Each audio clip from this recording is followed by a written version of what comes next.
संसार के सबसे शक्तिशाली ऋषि, प्राचीन काल से जिन्होंने मानव जाति के उत्थान में अपना जीवन समर्पित कर दिया। आज हम ऐसे ही कुछ बलवान और शक्तिशाली ऋषियों के बारे में आप लोगों को बताऊंगा, जिन्होंने अपने ज्ञान से हमें संपन्न किया, चाहे वह विज्ञान हो या फिर अस्त्र शस्त्र हो या फिर अनेक तरह की विद्याओं का ज्ञान हो या योग और चिकित्सा हो। उनका योगदान हर तरफ से रहा है। उन्होंने ही धर्म का ज्ञान अर्जित कर हमें जागृत किया है। पौराणिक काल में एक से बढ़कर एक ऋषि हुए, जिनकी शक्ति का अंदाजा लगाना भी मुश्किल है, जिनके आगे देवता भी झुकते थे। पौराणिक काल में ऋषि तो बहुत हुए थे, पर एक ऐसे भी ऋषि थे जिन्हें देखकर भगवान श्री कृष्ण ने भी उनकी प्रशंसा करने से खुद को नहीं रोक पाया था। एक ऐसे भी ऋषि थे जिन्होंने राम लक्ष्मण को सभी दिव्य अस्त्र शस्त्रों का ज्ञान दिया था। एक ऐसे भी ऋषि थे जो अपने तपोबल से नया स्वर्ग, तारामंडल और ब्रह्मांड का निर्माण कर सकते थे। एक ऐसे भी ऋषि थे जो एक ही घूंट में पूरे समुद्र को पीने की क्षमता रखते थे। एक ऐसे भी ऋषि थे जिनके पास क्षण भर में पूरी सृष्टि को नष्ट करने की शक्ति थी। सभी ऋषियों के पास एक से बढ़कर एक विद्याएं और शक्तियां थीं। सभी के सभी बड़े ही विद्वान और शक्तिशाली थे और तपोबली थे।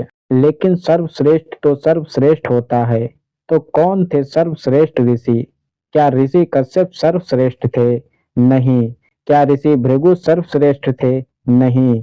या दुर्वासा श्रेष्ठ थे? नहीं। आप जितना भी सोचेंगे, लेकिन यही अंदाजा लगाने में मुश्किल होगी कि कौन थे पौराणिक काल के सबसे सर्वश्रेष्ठ। उनके जैसे आज तक नहीं हुए और ना ही शायद आगे कभी होंगे। तो आज मैं आप लोगों को इस वीडियो में महान, शक्तिशाली और तेजस्वी ऋषियों के बारे में बताऊंगा।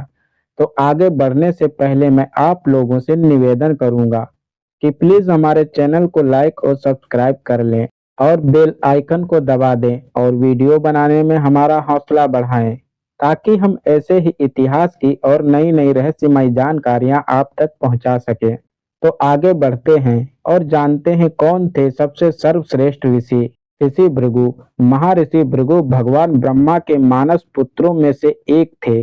ऋषि नारद, वशिष्ठ, अत्रि, गौतम आदि दूसरे पुत्र थे। महर्षि भृगु को प्रजापति भी कहा जाता है, क्योंकि उन्हें भगवान ब्रह्मा ने ब्रह्मांड की रचना की प्रतिक्रिया को रचने में मदद करने के लिए बनाया था। और इन्हीं महर्षि भृगु ने कई यज्ञ को संपन्न किया था और दूसरों के यज्ञों को पूरा करने में उनकी मदद की थी और अपनी शक्तियों के साथ लोगों की इच्छाओं को पूरा किया था। महर्षि भृगु ने ही भृगु संहिता की रचना की थी। कहते हैं महर्षि भृगु ने ही संजीवनी विद्या की खोज की थी, अर्थात जीवित करने वाली विद्या उन्होंने ही खोजी थी और पारंपरिक रूप से यह विद्या उनके पुत्र शुक्राचार्य को प्राप्त हुई थी। महर्षि दुर्वासा। अत्यंत क्रोधी ऋषि दुर्वासा सनातन धर्म के प्रमुख संतों में से एक हैं। वे ना होते तो शायद महाभारत कभी ना होती, क्योंकि उन्होंने ही कुंती को पुत्रों का वरदान मंत्र स्वरूप दिया था। वे अनसुईया और अत्रि के पुत्र थे और स्वभाव से बड़े ही क्रोधित किस्म के थे। पुराणों के अनुसार भगवान शंकर के अंश से ऋषि दुर्वासा का जन्म हुआ था और भगवान शंकर के रुद्र अवतार से ही महर्षि दुर्वासा प्रकट हुए थे। इसीलिए उनका रूप अति रुद्र देखा जा सकता है और वह बहुत जल्दी क्रोधित हो जाते हैं। भगवान शंकर को प्रसन्न करना तो फिर भी सरल है, पर ऋषि दुर्वासा को प्रसन्न करना इतना आसान नहीं। इन सबके बाद भी वह बड़े ही दयालु थे तथा अत्यंत करुणामयी थे। जल्दी क्रोधित हो जाने के कारण उन्होंने कई लोगों को श्राप दे दिया था, जिसकी वजह से कितने लोगों का जीवन भी बर्बाद हो गया था। वे देवों और मनुष्यों में सामान्य रूप से आदरणीय थे।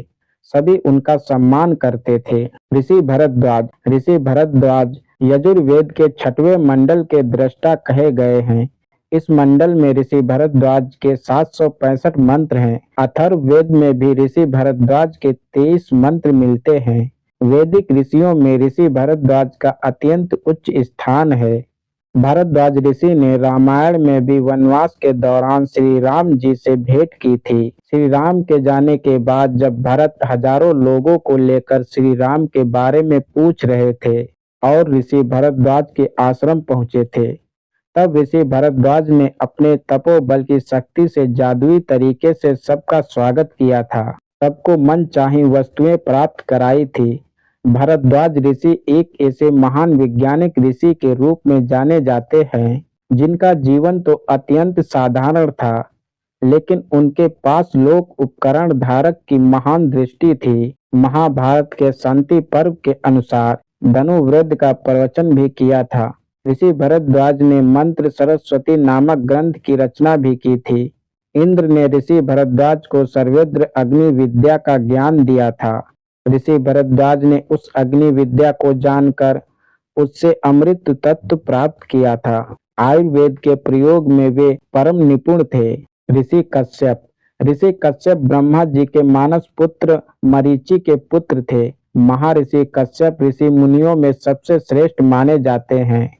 ऋषि कश्यप का आश्रम मेरु पर्वत के शिखर पर था।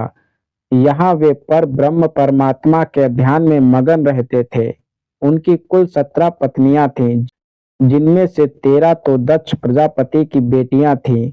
अन्य पत्नियों से देवों, असुरों, नागों और कई प्रजातियों का जन्म हुआ था। भगवान विष्णु ने अपना 5वां अवतार ऋषि कश्यप और उनकी पत्नी अदिति के पुत्र के रूप में लिया था और सभी दैत्यों का जन्म उनकी पत्नी दिति के साथ हुआ था। इन्हीं की पत्नी कद्रु से समस्त नागों का जन्म हुआ है। कश्यप संहिता इन्होंने ही लिखी थी, जिनमें समस्त आयुर्वेद का ज्ञान है, और शिल्प शस्त्रकार जिसमें वस्तु कला और प्रतिमा और विज्ञान मौजूद है, उनके रचयिता भी ऋषि कश्यप ही थे। ऋषि वशिष्ठ विशेष प्राचीन काल के वैदिक ज्ञान तपस्वी और महाज्ञानी थे। वे ब्रह्म ऋषि में से एक हैं तथा देवों और सूर्यवंशियों के गुरु थे। ऋषि वशिष्ठ को ब्रह्मा का मानस पुत्र भी कहा जाता है तथा प्रजापतियों में से एक कहा गया है। एक समय में कामधेनु गाय के लिए ऋषि वशिष्ठ और ऋषि विश्वामित्र के बीच में युद्ध भी हुआ था। तब महर्षि विश्वामित्र ने उन पर क्रोध में भयंकर कई महाशक्तिशाली अस्त्र चलाए थे। तब महर्षि वशिष्ठ ने अपने ब्रह्मदंड से उन सभी को शांत कर दिया था और ऋषि विश्वामित्र को हरा दिया था। ऋषि वशिष्ठ तेजस्वी थे। यजुर्वेद में कितने ही मंत्रों एवं सप्त मंत्र की दृष्टा भी ऋषि वशिष्ठ को ही माना गया है, और यही ऋषि वशिष्ठ भगवान श्री राम के कुल गुरु माने जाते हैं।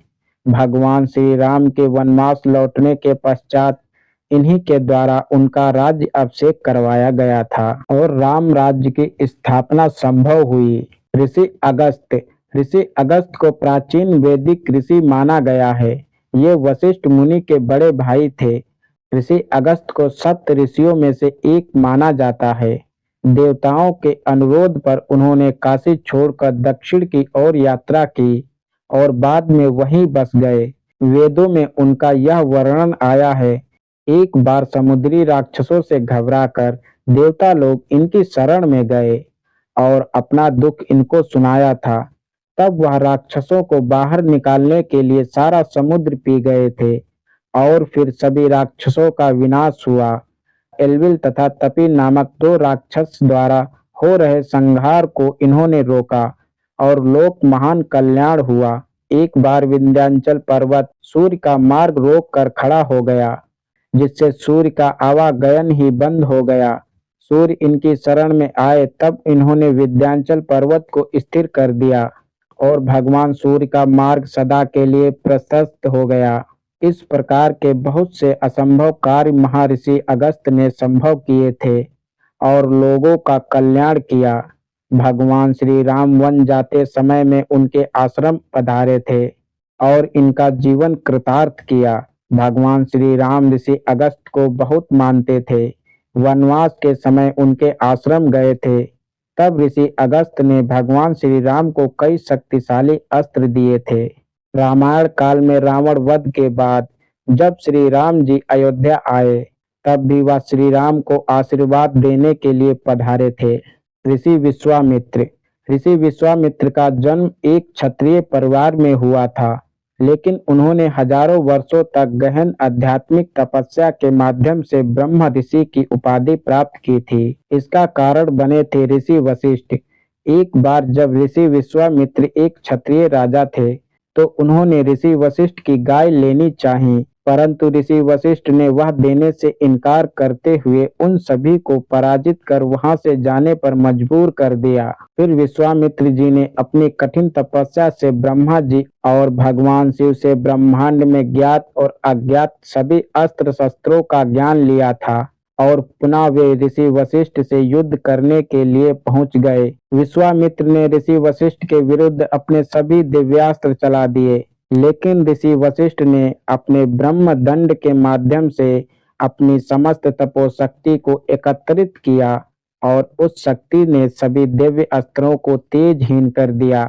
ऋषि विश्वामित्र जी ऋषि वशिष्ठ से पराजित होने के पश्चात पुनः तपस्या करना आरंभ कर दिया। ऋषि विश्वामित्र की तपस्या में बाधा डालने का इंद्र ने बहुत प्रयास किया, लेकिन वह असफल रहे। अतः विश्वामित्र जी भगवान ब्रह्मा के अनुरोध पर रुक गए। आगे उन्होंने फिर तप किया, जिसके फलस्वरूप वह ब्रह्म ऋषि बन गए। एक सूर्यवंशी राजा को स्व शरीर स्वर्ग भेजने का वादा निभाने के लिए कई देवताओं को पराजित कर दिया और खुद का स्वर्ग और नक्षत्र ब्रह्मांड बनाना शुरू कर दिया था। तब सभी देवता सहित सभी प्राणी ब्रह्म ऋषि विश्वामित्र जी से भयभीत हो गए थे। तब ब्रह्मा जी के कहने पर वह रुके थे। समस्त संसार के सबसे शक्तिशाली मंत्र गायत्री मंत्र के रचयिता विश्वामित्र जी ही हैं। और तो और भगवान श्री राम और लक्ष्मण को विश्वामित्र जी ने ही कई दिव्य विद्याएं और अस्त्र शस्त्र और दिव्यास्त्र का ज्ञान दिया था। विश्वामित्र जी ने आज तक हुए सभी अस्त्र शस्त्र और आगे होने वाले सभी को अपने तपोबल से अर्जित किया है।